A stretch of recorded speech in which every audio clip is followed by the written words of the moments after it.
வணக்கங்க. என்னோட பேர் ஆலடி எழில்வாணன். நான் தென்காசி மாவட்டத்தில் இருக்க ஆலங்குளம் சட்டமன்ற தொகுதி சார்பாக விண்ணப்பிச்சு நான் முன்னாள் அமைச்சர் ஆலடி அருணாவின் மகனாகும். ஸோ இந்த தொகுதி என்றது இனிமே திராவிட பாரம்பரிய மிக்க தொகுதி. திமுக ஒரு பலமான தொகுதியாகும்.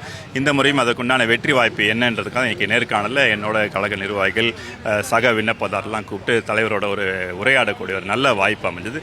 ஸோ வழக்கமான உரையாடலில் இந்த உரையாடல் தலைவர் ஒருவரையும் நேரடியாக கேட்டு உங்களுக்கு என்ன நிலைமை எப்படி இருக்குது, கள நிறுவனம் எப்படி இருக்குது, நம்மளோட பலம் என்ன, பலவீனம் என்ன, கூட்டணி கட்சி எப்படி இருக்காங்க, எதிர்கட்சி எப்படி இருக்காங்க, ஒன்றிய வகையில் அளவுகள் கூட அவர் எங்களை கேள்வி கேட்டு உற்சாகப்படுத்தி ரொம்ப நல்லாவே இருந்தது. எங்களுக்கே ஒரு நம்பிக்கை தலைவர் இருக்காரு, நம்மளை வழி நடத்துவார்ன்ற நம்பிக்கை நிறையவே கிடைச்சதுங்க.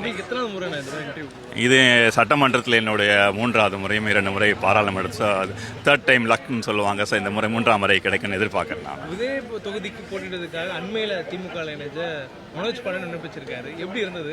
ஒரு எதிர்முகாமில் இருந்தவர் நம்ம கூட உட்காந்து உங்களோட உட்காந்து ஒரு இன்டர்வியூ அட்டெண்ட் பண்ணுறது, அதுதான் அரசியல் இல்லையா? எல்லாருக்கும் வாய்ப்பு உண்டு. அது திராவிட இயக்கம்ன்றது அரவணைச்சி போகக்கூடிய ஒரு மாபெரும் இயக்கமாகும். சில கருத்து வேறுபாடுகள் இருந்தாலும் கூட உள்ளுக்குள்ளே கருத்து வேறுபாடு இருக்கும். அது மாதிரி கூட்டணி கட்சி எதிர்கட்சி யார் வந்தாலும் அரவணைச்சி செய்யக்கூடிய யார் சரியான வேட்பாளர் என்பதை தலைவருக்கு தெரியும். பல கள நிறுவனங்கள்லாம் பார்த்து முடிவெடுப்பார். ஸோ இதெல்லாம் நிகழக்கூடிய ஒரு நிகழ்வு தான். அதெல்லாம் நம்ம ஏற்றுக்கொண்டு தலைவர் வழிகாட்டுதலும் நடக்க வேண்டும். ஆலங்குடி எப்படி இருக்கு? ஆலங்குளம் அது ஒரு வானம் பார்த்த பூமி, விவசாயத்தை சார்ந்திருக்க பூமி, பீடு விவசாயிகளுக்கு. ஆனால் இன்றைய கல்வி நிறைய பெண்களும் ஆண்களும் படிக்கக்கூடிய ஒரு கல்வி வாய்ப்பு இருப்பாங்க. அது தொழில் வளத்தை பெருக்கக்கூடிய ஒரு வாய்ப்பு கண்டிப்பாக திராவிட மாடல் 2.0 நான் கூட என்னோட தேர்தல் அறிக்கையில் தலைவரிடம் தேர்தல் அறிக்கை குழுவிடம் அந்த விண்ணப்பங்கள்லாம் கொடுத்துருக்கேன். சரியான முனையில் அருகினால் ஏற்கனவே வெற்றி பெறக்கூடிய நல்ல ஒரு வாய்ப்பான தொகுதி. கடந்த முறை பாராளுமன்ற தேர்தலை பார்த்தா ஆலங்குளம் தொகுதியுமே கிட்டத்தட்ட 20,000 வாக்கு வித்தியாசத்தில் போன முறை தோற்றலங்க. இந்த முறை 20,000 வாக்கு வித்தியாசம் அங்கே இருந்தது நான் கண்கூடாக பார்க்க முடியும். அது சட்டமன்றத்திலையும் பிரதிபலிக்க நம்புறோம்.